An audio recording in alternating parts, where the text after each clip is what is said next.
Hey guys, thanks for tuning in. I've been kind of busy and haven't got to make a video, and I wanted to do a little YouTube video to kind of update. Uh, we ended up canceling our Mystery Tackle box. Kind of went a different way. We sat and thought about, what we were getting and how much of it was getting used and stuff like that. I know the channel is pretty much based on the Mystery Tackle box unboxings, and we're still gonna try to do something in the way of like a surprise unboxing. I might let her order my gear off a Tackle Warehouse or something like that, so I don't know what's in the box. But the way I kind of went is bait making. I was like, well, I can make my own soft plastics, and it seemed really cool. My wife's very artistic and has a great eye for colors and stuff like that, so she thought it'd be a good idea. So I kind of canceled my box and saved up for a little bit and built a bait making station. I've been doing it for a couple of, I don't know, like a month maybe, but I dig it. So I figured I would just kind of do a little something. Lisa wanted me to make a color that she saw today, so I wanted to bring you guys along and kind of let you see how it goes and what me and Lisa have gotten into since we've canceled the subscription service.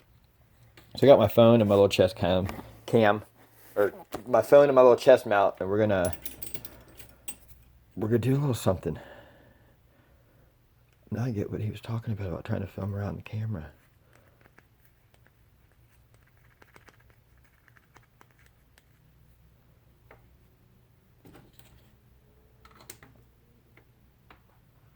Alrighty, I got some specialty colors that come from outside of the fishing color industry. This is some Lure Black. And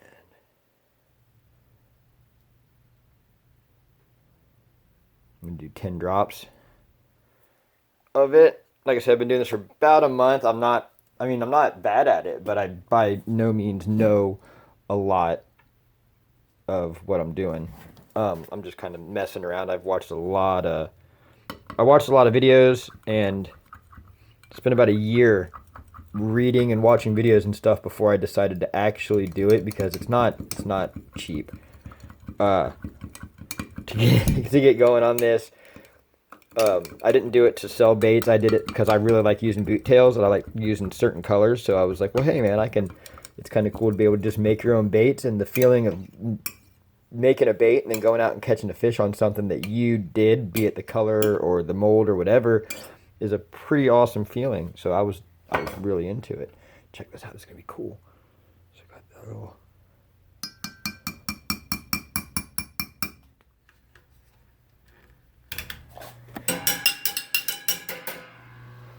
So I try to always got to ventilate when you're. So I gotta open my door up. Look at that. This is going to be cool.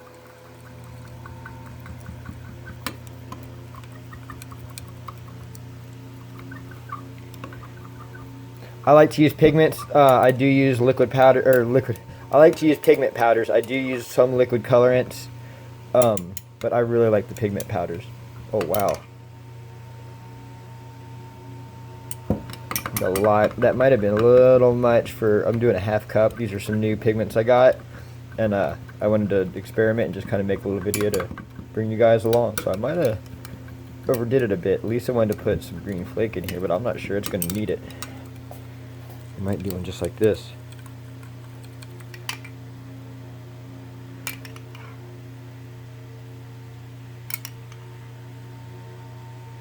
That looks awesome. I'm going to see if this take a picture real quick. Boom, it did. Nice.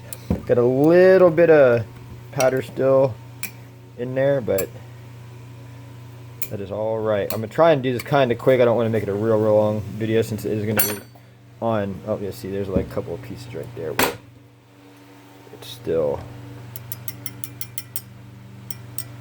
kind of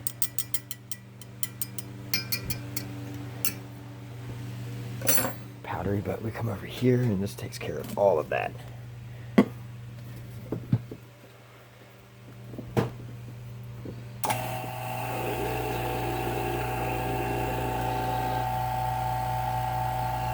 And because I've only got a couple of molds, I will, those are on the griddle. I got them warming up a little bit because it's like 39 or 40 degrees here. I love this thing because I like to have aerated plastisol. I think the baits hold together more. They're more solid, and plus I do a lot of clear stuff, so you can really see any kind of bubbles that you've got. It doesn't look that bad, but I actually took this out a while ago, so it's had a little bit of time to sit. It might. Nope, here it goes. You'll see it like rising up, and then the bubbles will get bigger and bigger and bigger, and then it just kind of like, I say it breaks, but like it just clears across the top.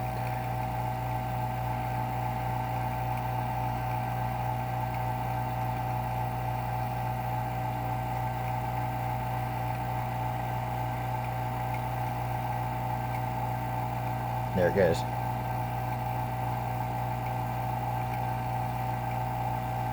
It does it normally when, you know, I'm about -1.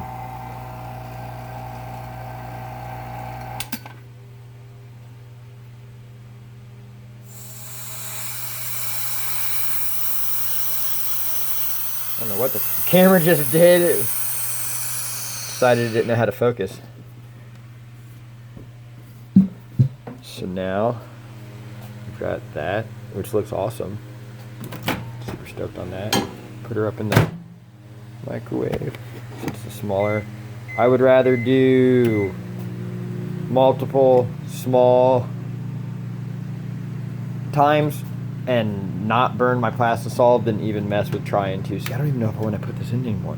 She wants some green in it, but it's really going to highlight the green. I don't want it to mess up. I want to see all the colors in this because it's like a maroon green. I think I'm just going to leave this out for right now. I've got more than enough to make some more if I want to see it with the green in it. But yeah, we're waiting. I got the microwave going, so I'll give you a little tour of my shop. Got my colors up here. Here's my microwave. Some under shelf lighting. One thing I really like, this work light, I just put it right in your guys' eyes, sorry. It is 3 feet above my head, so I can be right here, and I've got really great light. I can really see the colors. I've got this under shelf lighting, lighting up my work area, lighting up where I keep my worm oil and stuff. I've got a light here on my griddle. I've got a light here on my vacuum chamber, and then I've got another light right here where I set my baits out to dry and for bagging and stuff like that. Plastisol down here, dead on plastic. It's a Do It Ripper, Epic Bait Molds, 4-inch Slim Swim. And yeah, colors are, I use Lureworks colors. Some of this stuff is not for fishing. But yeah, keep my extra stuff from where I, my cutoffs and stuff like that go into jars that I label, and then when I go to do remelt stuff, I've got everything separated out. It might help to have the mold together, so it's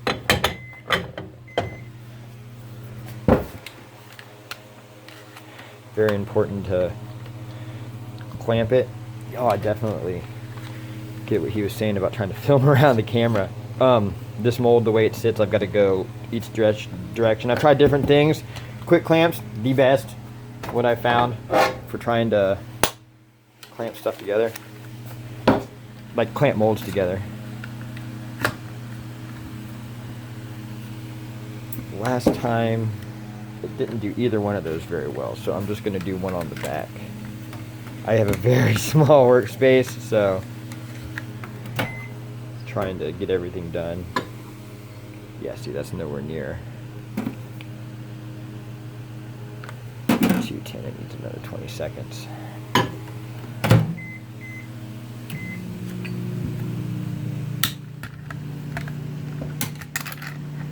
That'll give me a little more room to work with, because I'll probably only get one side of this. I'll do the single side to make sure that I get a good clean mold, or a good clean run. So 257, I still need to come up about 80 degrees, so do another 20 seconds. Get our injector over here, it's nice and toasty. It's empty. I'm not gonna have time to oil it. I should have done that before. Take a little worm oil and go around the gaskets on the top and bottom. Yeah, these are my little clamps that hold my injectors. They actually does sit in there for when I need it to. Oh gosh, look at that.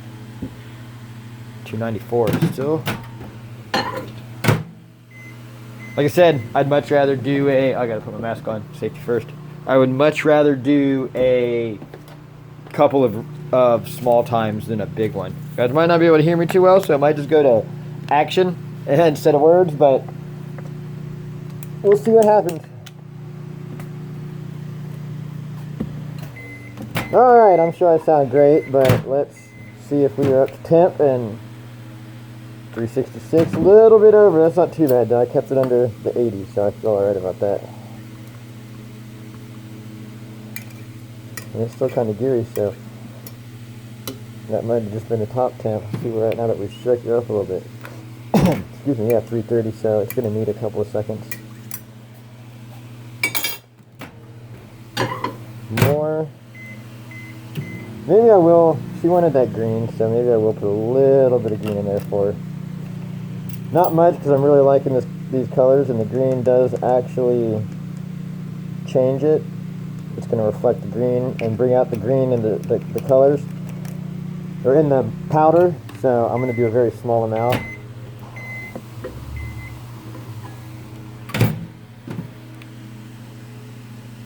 Yeah, that's going to be 370 almost all the way.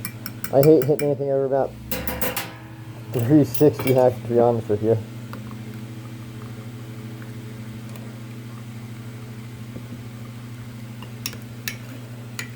See, it really changes that color.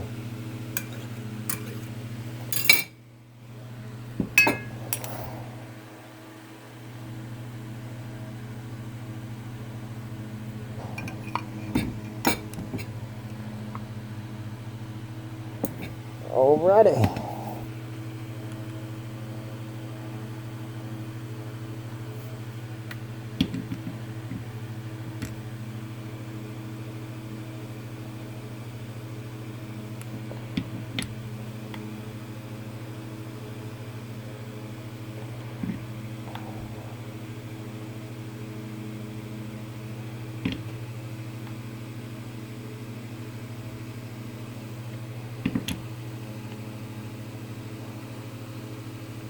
Come back and top them off. Come over here to the ripper.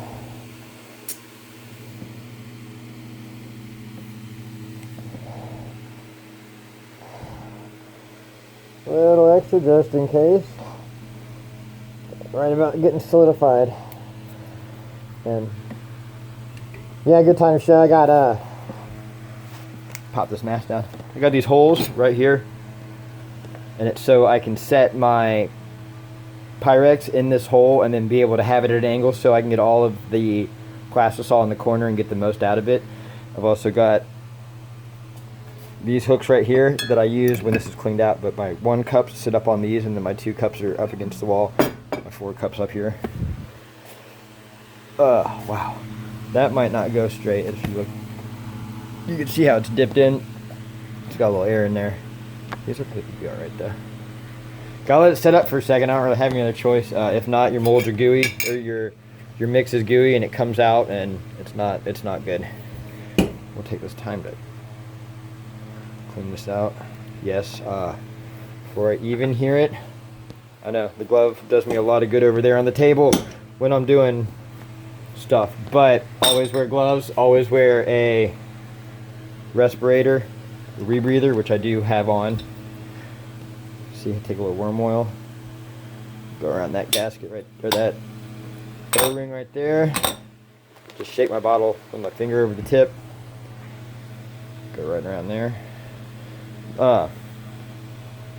These less expensive ones off of Amazon are not, they work, don't get me wrong, but they take a little finessing sometimes, and you definitely have to lubricate the O-rings to get it good. Otherwise, it can be a workout trying to pull.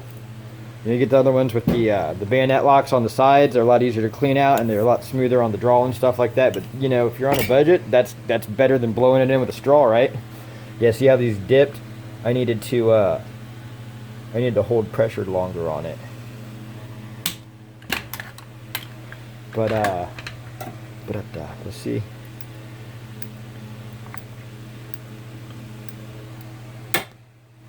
One of these sides has that one right there, so I think it goes this side up, This has screw in hook slots. So I have to put it in. I have to take the side that doesn't have the hook slot, the hook plate on it, out first. So there we go. Let's check one of these out. It definitely, that green, I think the flake brought out more of the green in this color. But, and the light's not going to do justice, I guarantee that. It's got a real nice, it's got some real nice color.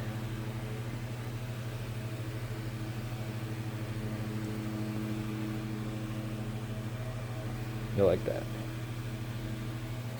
So what I'll do is come over here. I don't know why I picked those up first. Pop it in a little water, a little cold water bath.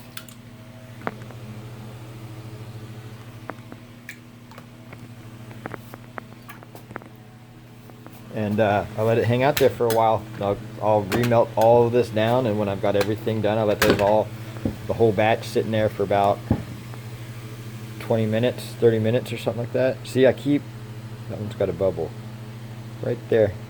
You can feel it in there. So that one's no go. Yeah, so that'll get remelted down. But that's it. Yeah, I wanted to show you guys like what I got going on. I said these are pretty sweet, and the light will not do them justice. I'm gonna try to come back later with some, you know, try and do some more videos like this. You guys can let me know in the comments if you're into it or not. But yeah, that's what I'm getting into. Making some baits, because it's fun and because it's cool to mess around with the color. It's neat. It's a good time. It's a good hobby to have. It's an expensive hobby to have, but it's real satisfying to catch stuff on a bait that you made. So apparently I'm going to try to get a mix of bait making and fish catching videos going on. So I appreciate the view. If you guys are out on the water, stay safe, tight lines, and we'll see you on the next video. Thanks a lot for tuning in.